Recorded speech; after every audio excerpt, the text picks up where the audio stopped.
pythons are considered locally extinct in this game reserve when we first arrived. Luckily we've built relations because it's a species that we are trying very hard to reintroduce. We're obviously at the rewilding program. It's not just about the big lions and rhinos and stuff, it's all the way down to the creepy crawlies and even birds and all sorts of things that we've released in this reserve as part of the rewilding efforts that we've had here. Yeah, we had to drive a 1 hour drive to Nkandla, Ezemvelo Wildlife yesterday, and now we got the python with us at Babanango Game Reserve.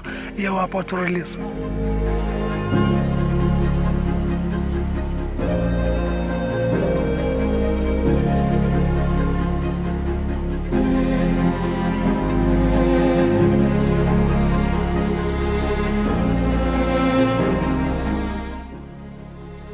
So happy news, we've successfully released this big female 3-meter python, and the good news is she's got all the way from an Nkandla forest all the way to Babanango without regurgitating her meal. She's got a big meal, a full belly, which is really good. She goes into winter in good stead now. She'll probably hibernate for a bit and then she'll be ready to rock and roll again in summer in Babanango, and hopefully she'll be very happy here for many years to come.